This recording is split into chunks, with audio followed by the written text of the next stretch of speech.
Iran ने कहा है कि उसने साबित कर दिया है कि अमेरिका एक कागजी शेर है। और ईरान के अरागची ने कहा, जो विदेश मंत्री हैं, कि इजराइल की जितनी उम्र है उतनी उम्र तो मेरे दादाजी से भी कम है।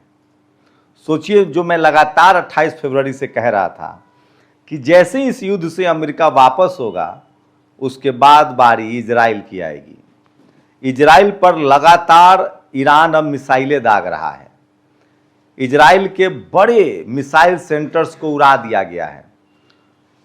IRGC के प्रवक्ता ने कहा है कि फिलिस्तीन को याद रखना चाहिए कि हम आपकी आज़ादी के लिए लड़ रहे हैं और आपके लिए हमेशा लड़ते रहेंगे।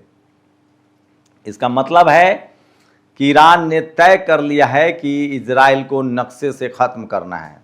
याद कीजिए, खामनेई ने जब पहला हमला हुआ था ईरान पर, इजराइल ने किया था, तब भी कहा था, जब समझौता हुआ था, कि अब दोबारा हिमाकत मत करना, नहीं तो तुम्हें नक्शे से ख़त्म कर देंगे। वही ईरान की स्ट्रेटजी है कि धीरे धीरे जितने खाड़ी देश हैं वहाँ से अमेरिकी सैनिक अड्डे को ख़त्म कर दिया जाए और उसके बाद बारी आएगी इजराइल की। वही खबर आ रही है कि अमेरिका में अब लोग नाराज़ हैं। ट्रंप से सवाल पूछ रहे हैं कि हमारे मिसाइल्स खत्म हो गए, होर्मुज बंद है, हमें मिला क्या? नमस्कार, मैं शंभू कुमार सिंह और आप देख रहे हैं नेशनल दस्तक। 28 फरवरी से जो चला युद्ध और आज तक जो चल रहा है, आज जब 5 अगस्त है और आप इस वीडियो को देख रहे हैं, मैंने जो कहा वो साबित हुआ है। मैंने आपको कहा था कि इस युद्ध में ईरान को नहीं हराया जा सकता है क्योंकि उसकी 45 साल की तैयारी, और वो साबित हुआ। पिछले 15 दिनों से अमेरिकी फौज का कोई अता पता नहीं है, अमेरिकी मिसाइल्स का पता नहीं है, अमेरिकी जेट का पता नहीं है, और लगातार ईरान खाड़ी देशों के अमेरिकी सैनिकों के अड्डों पर हमला कर रहा है। अमेरिकी सैनिक वहां से अपना साजो सामान, बोरिया बिस्तर बांध कर अमेरिका वापस लौट रहे हैं। और सोचिए, मैंने पहले दिन से आपको कहा था कि अमेरिका का पेट्रो डॉलर कारोबार चौपट हो जाएगा, और हो गया। ये स्थिति है कि अमेरिका को अपना तेल नहीं मिल रहा है। अब वो सोच रहा है कि अब उसके पास 25 दिन का स्टोरेज बचा है, अब वो कहां से तेल ले। वहीं ईरान ने कहा है कि हमने अमेरिका को होर्मुज से मीलों दूर खदेड़ दिया है, भगा दिया है। और सोचिए, किसी भी खाड़ी देश से अगर आपको तेल लेना है तो आपको होर्मुज से ही निकलना पड़ेगा, और यही अमेरिका की परेशानी है।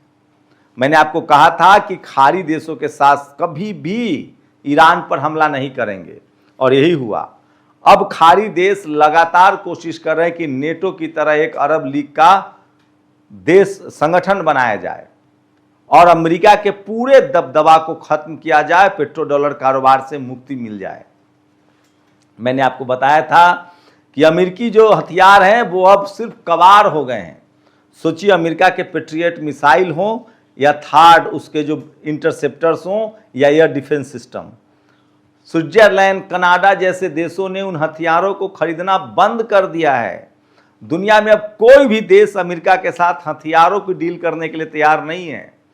उसके सबसे महंगे जेट F-35 जो पहले वो नहीं बेचता था, स्पिरिट 2 बॉम्बर जो वो पहले नहीं बेचता था कि ये सबसे नायाब है, उसे भी अब वो बेचने के लिए तैयार है। लेकिन कोई भी देश उसे खरीदने के लिए तैयार नहीं है, क्योंकि दुनिया को पता चल गया कि महंगा जेट खरीदकर, अमेरिका के कबाड़, महंगा कबाड़ खरीदकर, चाहे एयर डिफेंस सिस्टम हो या उसके बड़े बड़े जेट हों, उसमें आप उसको महंगा खरीदो। 1600 करोड़ का एक जेट आता है। सोचिए, 1600 करोड़ का एक जेट खरीदो, उसमें पायलट बैठाओ, अपने फाइटर पायलट, उसमें फ्यूल्स डालो, उसको आकाश में रिफुल करने के लिए फिर एक जेट खरीदो, बड़ा जहाज खरीदो। उससे अच्छा है कि मिसाइल्स पर काम किया जाए। मिसाइल्स ईरान ने दिखाया कि आप अपने घर में बैठे बिना जेट के, बिना अपने सेना को नुकसान पहुंचाए मिसाइल दागकर अमेरिका के सैनिक अड्डों को तबाह कर सकते हैं। और नॉर्थ कोरिया ने यही किया, उसके पास इंटरकॉन्टिनेंटल मिसाइल है। चीन ने यही किया, रूस भी इसी पर कर रहा है। तो सोचिए, अब दुनिया में फाइटर जेट का जो गुमान था वो भी खत्म हुआ है। साथ ही समंदर में भी ईरान ने दिखाया कि मिसाइल से बड़े बड़े युद्धपोत को तबाह किया जा सकता है। अमेरिका ने अब तक दुनिया में जिसकी कस्में खाई जाती थी, जिसके डर से समंदर में लगता था कि दूसरे देश कांप रहे हैं, जेराल्ड, फोर्ड, अब्राहम लिंकन, ये बड़े बड़े विशालकाय युद्धपोत थे। इन युद्धपोतों को भी इतने मिसाइल दागे ईरान ने कि इनको भी इंजर्ड कर दिया। अमेरिका को फारस की खाड़ी से भागना पड़ा। इसका मतलब है कि आने वाले समय में पूरी जो लड़ाई होगी अब दुनिया के किसी देश में, वो पूरा मसला मिसाइल से होगा, इंटरकॉन्टिनेंटल मिसाइल। आप 10,000 15,000 किलोमीटर दूर बैठ के भी अगर आपकी मिसाइल की क्षमता है तो आप दुनिया के किसी भी देश के किसी भी शहर पर सटीक हमला कर सकते हैं। शर्त इतनी है कि आपके पास वो मिसाइल हो और आपके पास सैटेलाइट तकनीक हो, ताकि exact location, real time location आपको पता चले। तो पूरी दुनिया के युद्ध की पॉलिसी को भी ईरान ने बदल दिया और ये अमेरिका को सबसे बड़ा झटका है, क्योंकि अब तक अमेरिका थार्ड जैसा एयर डिफेंस सिस्टम, जिसको अभेद माना जाता था, स्प्लिट टू बॉम्बर और F-35 जैसे जेट वो बेचता तो F-16 F-18 ही था।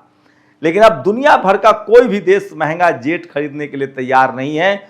सब के सब रिसर्च कर रहे हैं कि बढ़िया, सस्ता और मारक क्षमता वाले मिसाइल्स कैसे बनाए जाए।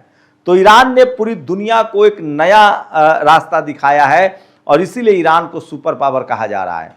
अमेरिका के पास मिसाइल्स खत्म हो गए हैं, पैट्रियोट मिसाइल खत्म हो गए हैं, उसका एयर डिफेंस सिस्टम खत्म हो गया है। सोचिए, ईरान 45 साल से तैयारी कर रहा था, ईरान के पास 10 साल तक लगातार लड़ने की क्षमता है।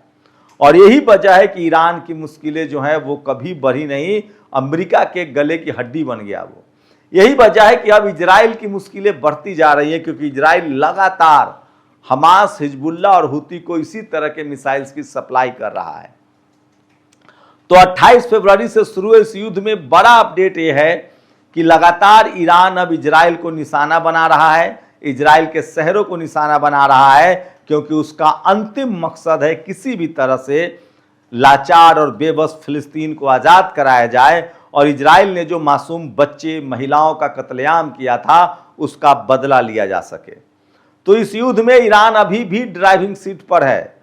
अमेरिका के लाख चाहने के बावजूद होर्मुज पूरी तरह से बंद है और अमेरिका में अब असली हाहाकार मचेगा जब वहां तेल और गैस की किल्लत होगी। तो ईरान अब धीरे धीरे इस बात को तय कर रहा है कि वो किस तरह से अमेरिका पर दबाव बनाए, और वो कामयाब भी रहा है। अब ईरान का एकमात्र लक्ष्य जो बचा हुआ है, जिसको उसने अचीव नहीं किया है, वो है $325 बिलियन का हर्जाना। और 25 दिन और रुक जाइए, जैसे जैसे अमेरिका के तेल और गैस खत्म होने के कगार पर पहुंचेगा, वो $325 बिलियन का हर्जाना भी ईरान को देगा। उसे देना ही पड़ेगा, क्योंकि उसके पास कोई रास्ता नहीं है, क्योंकि अमेरिका को तेल और गैस चाहिए और उसके लिए होर्मुज का खुलना जरूरी है।